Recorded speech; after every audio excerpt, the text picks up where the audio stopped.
What if I told you that a waitress with a worn sketchbook saved thousands of children's lives at 3 o'clock in the morning? What if I told you that a billionaire CEO lost everything he'd worked for in a single moment and found something far more valuable in the last place he expected? This is a true story about the night when desperation met purpose in a small coffee shop. About a mother who couldn't save her own son, until a stranger walked through her door with tears in his eyes and hope slipping through his fingers. Stay with me, because what happens next will remind you that miracles don't come from the sky. They come from ordinary people who show up at exactly the right moment. And by the end of this story, you'll never look at a coffee shop the same way again. This is the story of how one lost presentation changed everything.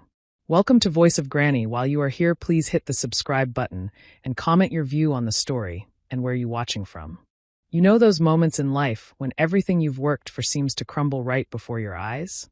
When all your plans, all your dreams, all those sleepless nights suddenly mean nothing because of one terrible mistake. Let me tell you about a night that changed everything for a man named David. David was 41 years old, and he'd spent the last decade building something beautiful. He owned a technology company that created special learning programs for children with dyslexia. You see, David himself had struggled with reading as a child.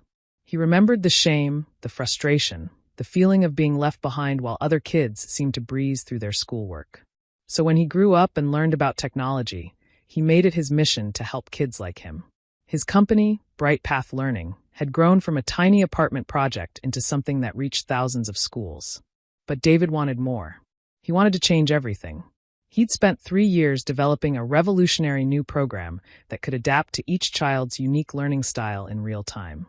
It was like having a personal tutor that never got tired, never got frustrated, and always knew exactly how to help. Tonight was supposed to be the night before his greatest triumph. Tomorrow morning, he would present this program to the National Education Board.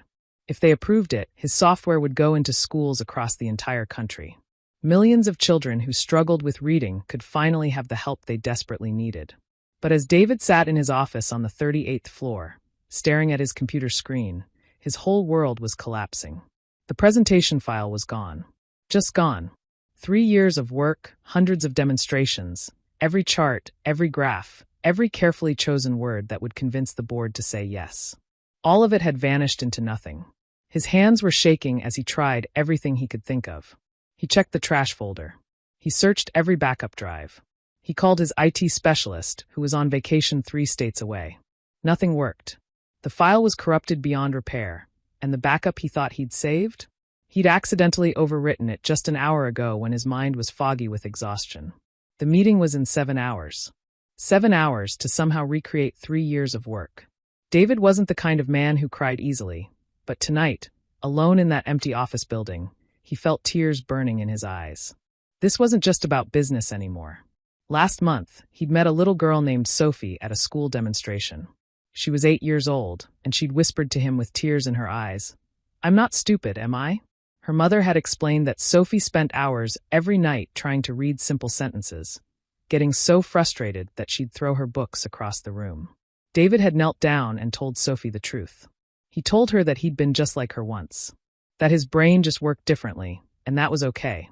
He promised her that he was working on something that would help. He promised her. And now he was going to break that promise.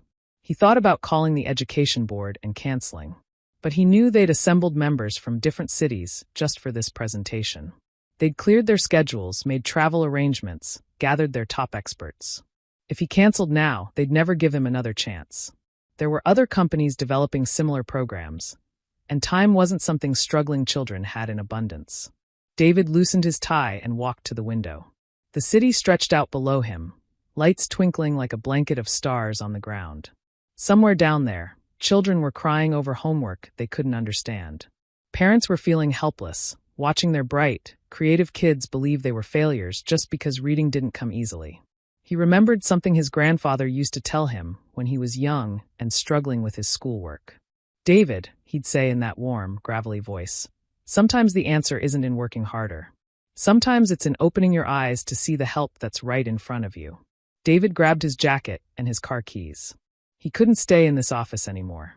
Maybe a drive would clear his head. Maybe some fresh air would help him think. Maybe nothing would help, but he had to try something. The elevator ride down felt endless. The parking garage was cold and empty, his footsteps echoing off concrete walls. As he sat in his car, key in the ignition, he had no idea where he was going. He just knew he needed to move, needed to breathe, needed to be somewhere that didn't remind him of his failure. He started driving with no destination in mind, just following the streets wherever they led. The city looked different at night. Quieter. More honest somehow. During the day, everything moved so fast, everyone rushing somewhere important. But at night, you could see the real heart of the city. The small shops. The dim streetlights. The ordinary places where ordinary people lived their lives.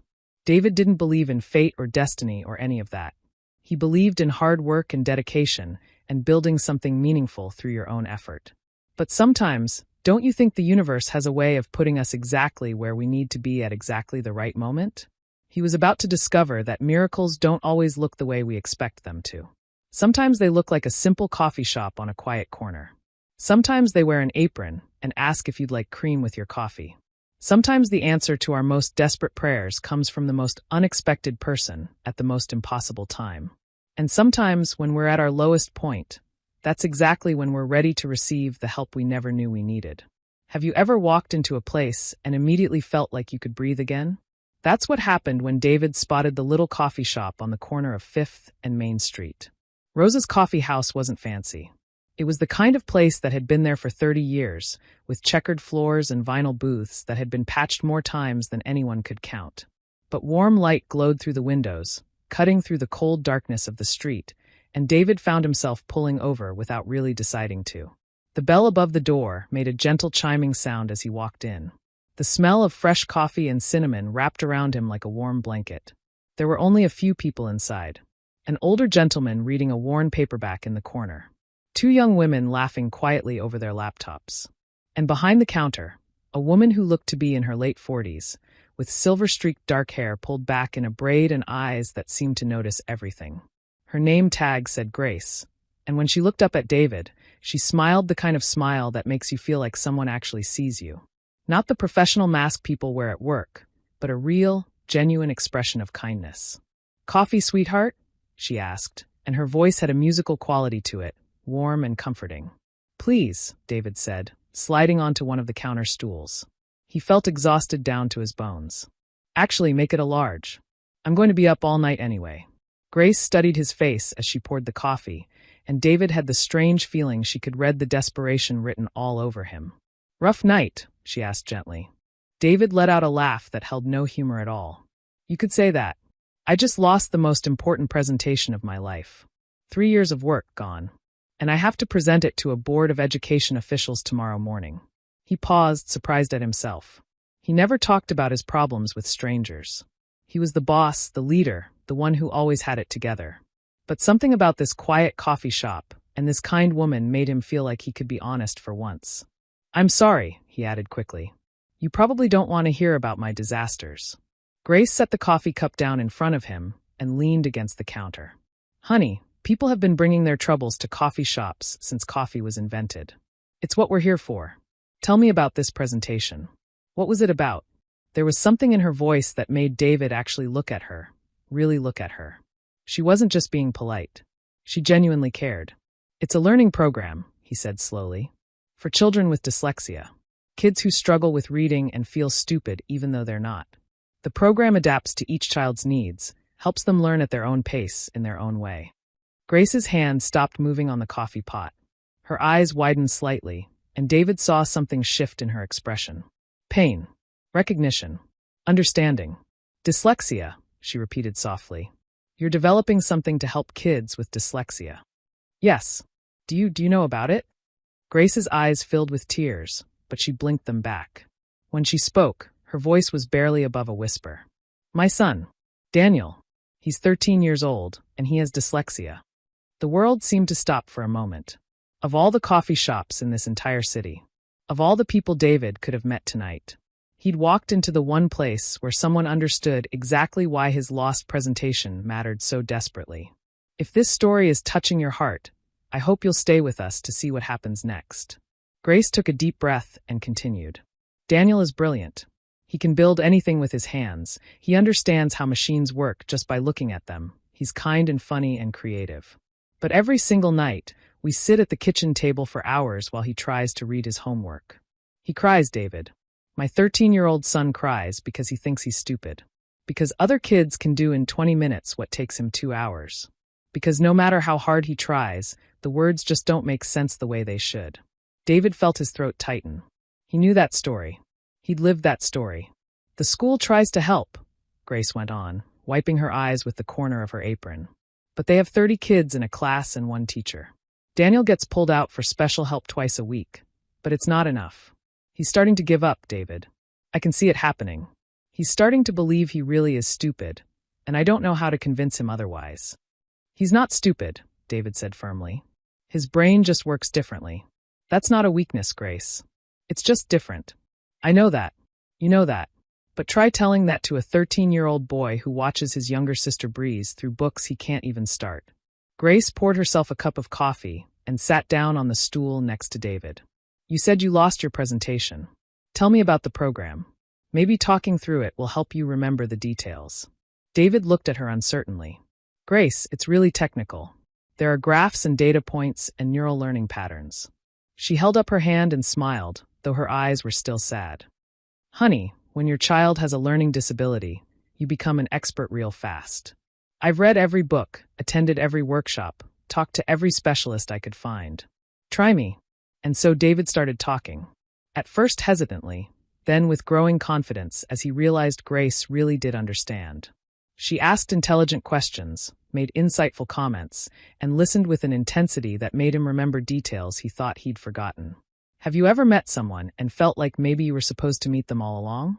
Like some invisible thread had been pulling you both to the same place at the same time?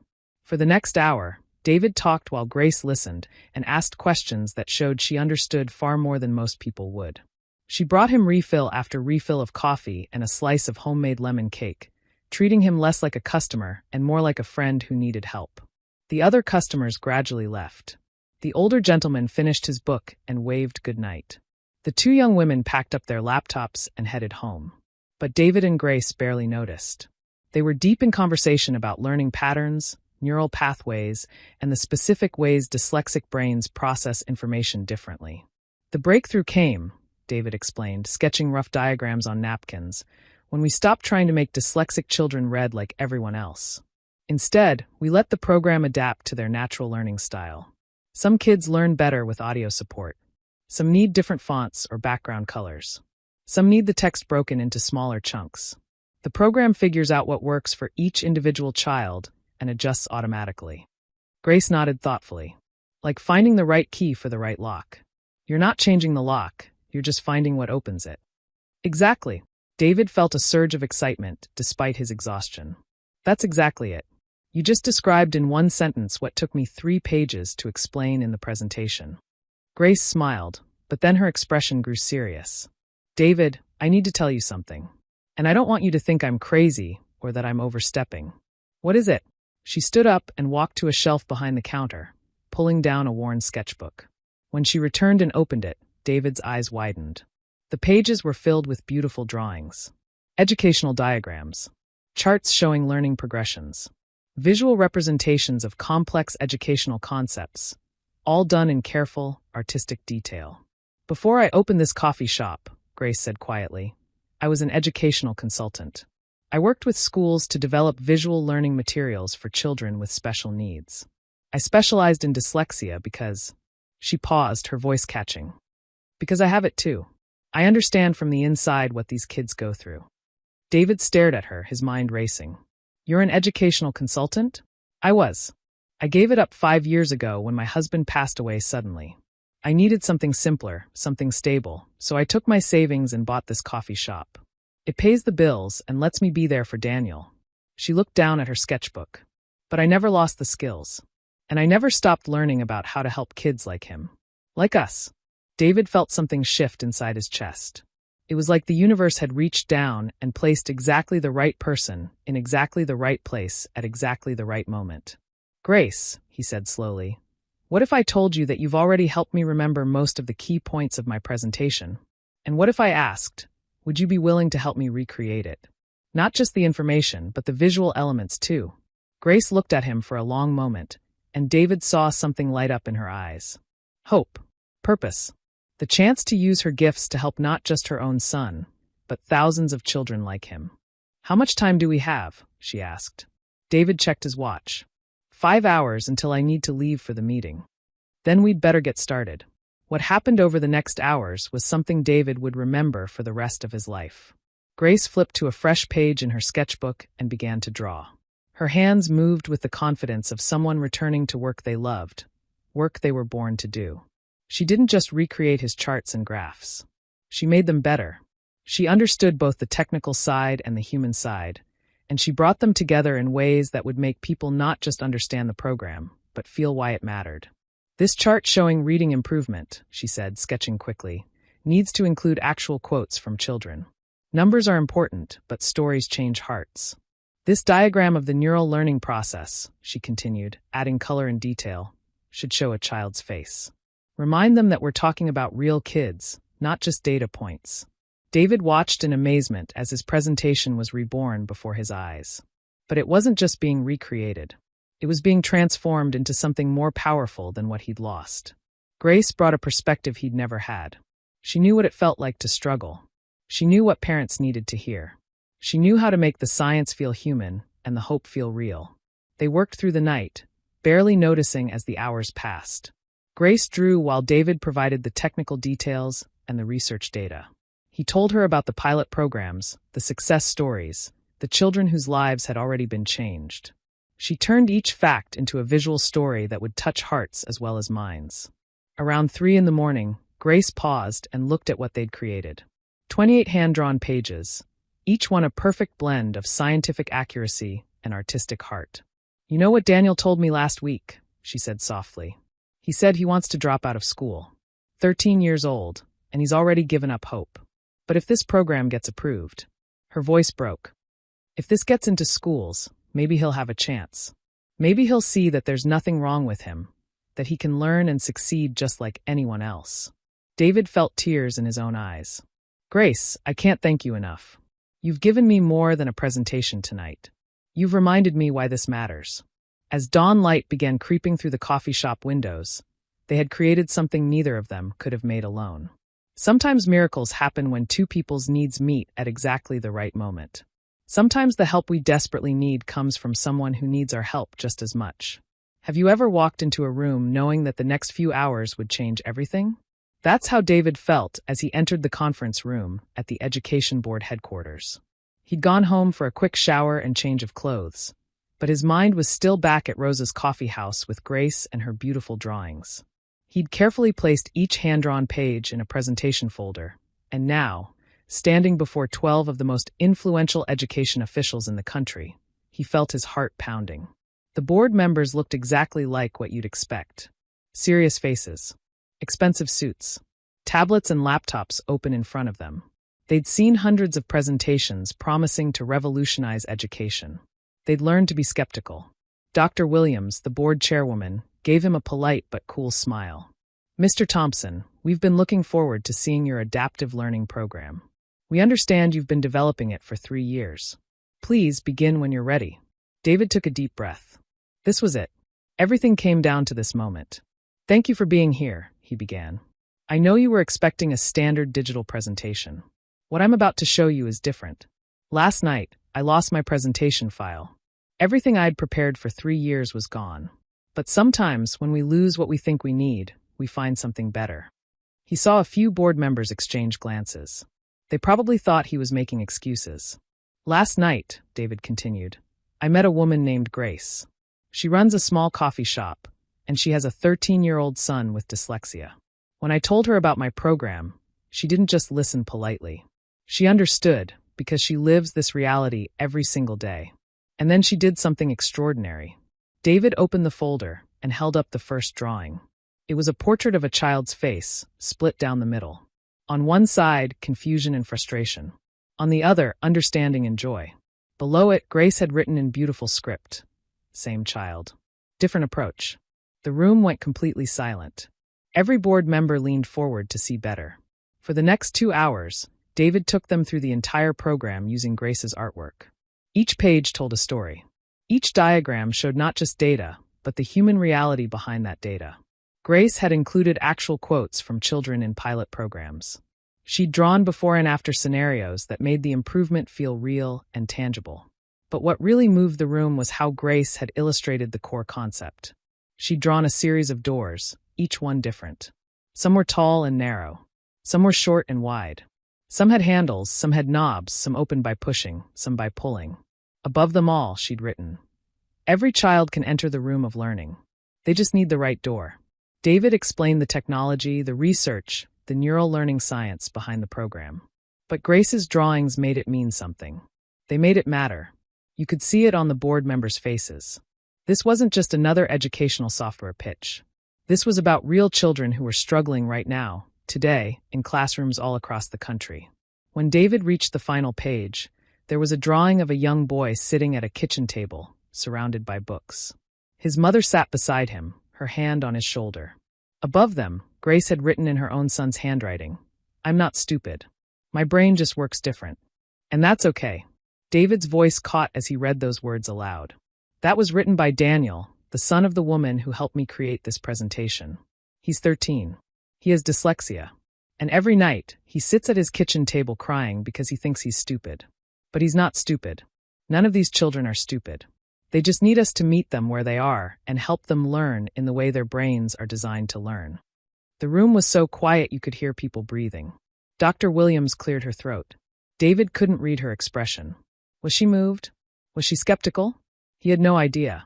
"Mr. Thompson," she said finally, "in 20 years of reviewing educational programs, I have never seen a presentation like this.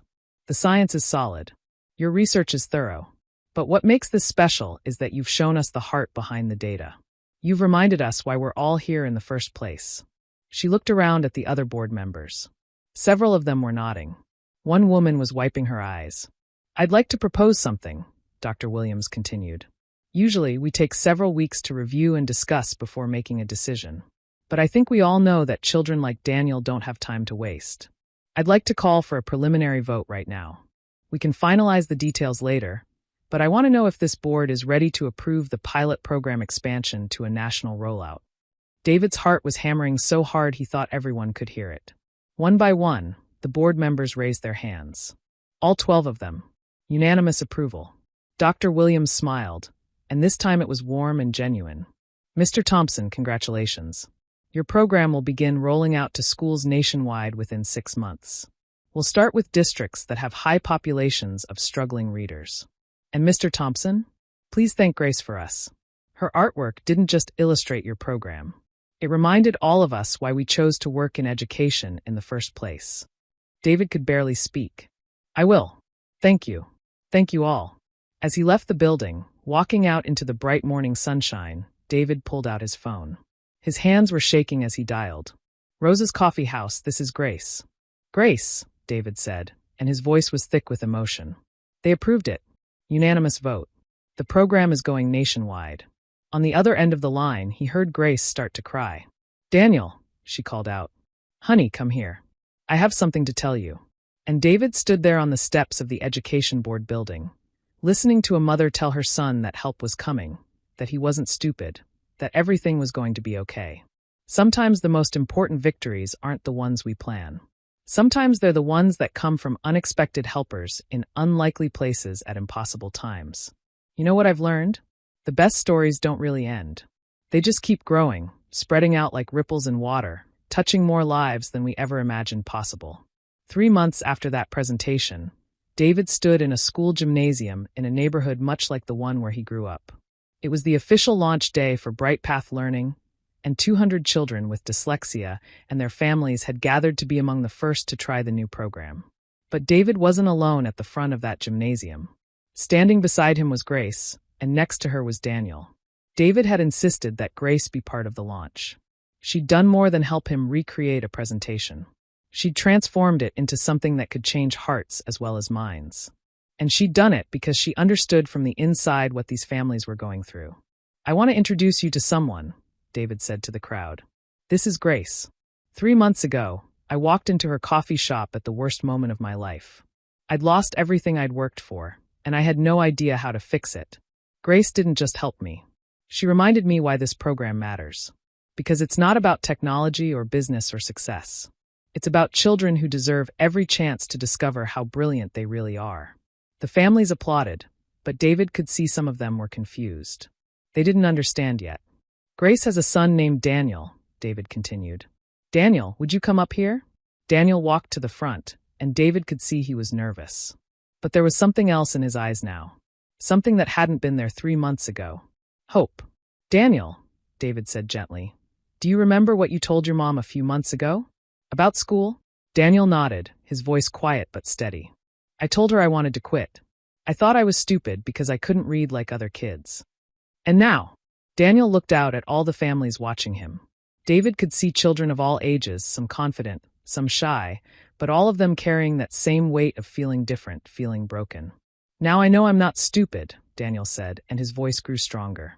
My brain just works different. And that's actually pretty cool. I got to be one of the first kids to test Mr. David's program, and for the first time ever, reading doesn't make me want to cry. It makes me want to keep going. A woman in the third row started crying. Her daughter, who looked about Daniel's age, reached over and squeezed her hand. Grace stepped forward. I spent years watching my son struggle.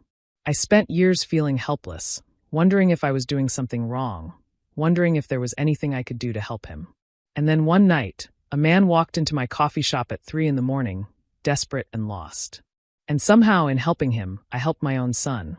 I helped all of our sons and daughters. She pulled out her old sketchbook. These drawings that helped launch this program, they weren't just about education or science. They were about hope. They were about believing that our children deserve every opportunity to shine in their own unique way. David watched as families came forward after the presentation to try the program themselves. He watched children's faces light up as they realized that learning could actually feel good instead of frustrating. He watched parents cry tears of relief as they saw their kids succeed for maybe the first time ever. But the moment that meant the most came later that evening. David and Grace were packing up equipment when a little girl, maybe 7 years old, tugged on Grace's sleeve. Miss Grace, she said shyly. My name is Lily. I hate reading. It makes my head hurt and my teacher gets mad when I'm slow. Grace knelt down to Lily's level. I know exactly how you feel, sweetie. I felt the same way when I was your age. Really? But you're a grown-up. You can read anything. I can now. But it took me a long time to learn, and I had to learn differently than other kids. And you know what? That's okay. Being different isn't bad. It's just different. Lily thought about this. Will this program really help me? Yes, honey. It really will. Do you know how I know? How? Because it's already helping my son Daniel. And it's going to help thousands of kids just like you and him. Kids who are smart and creative and wonderful, who just need someone to teach them in the right way. Lily smiled, and it was like watching clouds part to let sunshine through. Thank you, Miss Grace. Thank you, Mr. David. As Lily ran back to her parents, David turned to Grace. You know what's amazing? That little girl isn't going to remember this as the day some company launched an educational program. She's going to remember it as the day someone told her she wasn't broken. Grace wiped her eyes. That's what matters most, isn't it? Not the technology or the business success. The moment when a child realizes they're not stupid, they're not broken, they're just different. And different is beautiful. Over the next year, Bright Path Learning reached more than 15,000 schools. Hundreds of thousands of children got access to learning that finally made sense for their brains. Test scores improved. But more importantly, children stopped giving up on themselves. David kept Grace's original drawings framed in his office. But more than that, he hired her as the company's director of family relations. Because who better to help struggling families than someone who had walked that road herself? And Daniel, he started a YouTube channel teaching other kids with dyslexia that they weren't alone. He showed them strategies that worked. He reminded them they were smart and capable and worthy. Sometimes I think about that night in Rose's coffee house. One man desperate for help. One woman with the skills to give it. Both of them brought together by circumstance and desperation, and maybe something bigger than both of them. That's what I want you to remember from this story. When everything falls apart, when all your plans crumble, when you feel most alone and helpless, that's often exactly when miracles happen. But they don't look like lightning from the sky. They look like kind strangers in coffee shops. They look like skills you forgot you had. They look like two broken people helping each other heal. Grace didn't just help David save his presentation that night. She helped him remember why it mattered. And in doing so, she found her own purpose again too. The most beautiful part? They're still working together, still helping families, still reminding children that different doesn't mean broken. Because that's what real miracles do. They don't just fix one problem. They ripple outward, touching more lives than we can count, healing wounds we didn't even know needed healing. If this story touched your heart, I hope you'll remember that you have the power to be someone's miracle too. Maybe not today, maybe not tomorrow, but someday, somewhere, someone will desperately need exactly what you have to offer. And when that moment comes, I hope you'll have the courage to say yes. Thank you for listening to this story. Thank you for believing that kindness matters and that help can come from the most unexpected places. Now go out there and be someone's Grace. Be someone's David. Be the person who shows up at exactly the right moment and changes everything. Because that's how we change the world. One coffee shop conversation at a time. One hand-drawn picture at a time. One child who finally believes they're not stupid at a time. That's how miracles work. They start small. They start with caring. They start with showing up. And they change absolutely everything.